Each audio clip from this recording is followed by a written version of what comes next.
to talk about ellipse. You can see here from the line connecting the two vertices is called the major axis. The line that passes through the vertex and through the center is called the minor axis, which are these 2 points are the endpoints of the minor axis. To get the point from the center to vertex is A, and you can get the major axis by 2A, like this, the whole thing here. From center to foci is C, and from center to the endpoint of the minor axis is B. The relationship to A and B and C is A squared equals B squared plus C squared. Okay, so these are the formulas for each individual types of ellipse. We have two, the horizontal and the vertical. The difference between each is the position of A and B.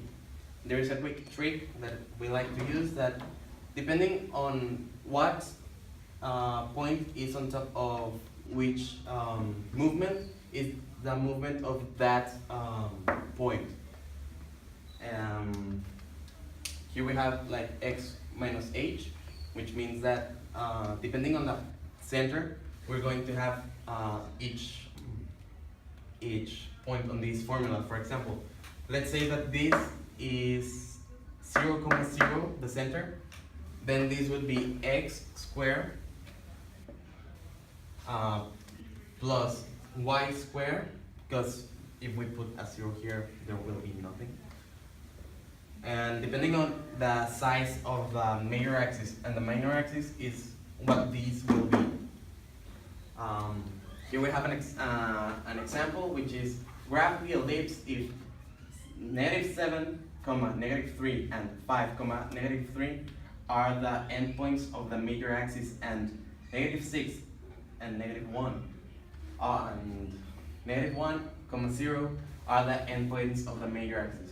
What they are giving us is that A equals -7 minus 5 and B equals -6 minus 0. What we have here is like the distances between each point, which means that this, it has a distance of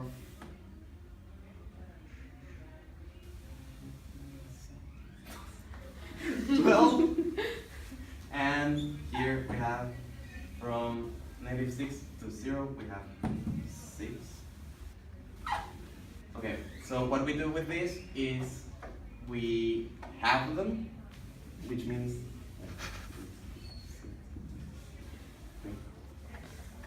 and with this we can get the center. Being it that one here does not repeat, that gives us one of the numbers. Here and the -3 repeats, that gives us the other number. So we have the center, and we have A and B.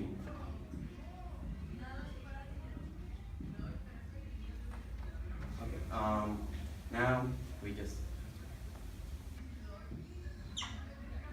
okay, so magically we have the graph here. Okay, so what we have here is the center, which I previously mentioned, -3, -1, -3. The endpoints that were given to us, and the endpoints of the minor axis. Okay.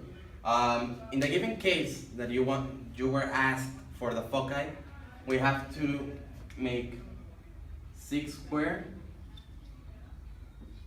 equals 9, which is A squared equals B squared plus C squared plus C squared.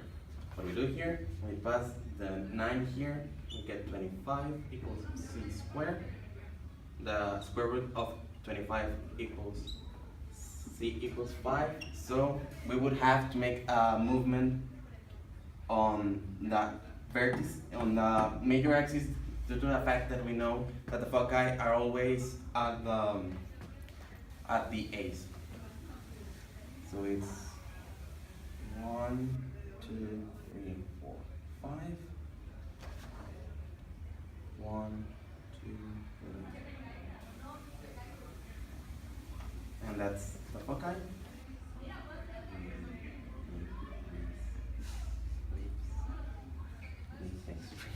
here.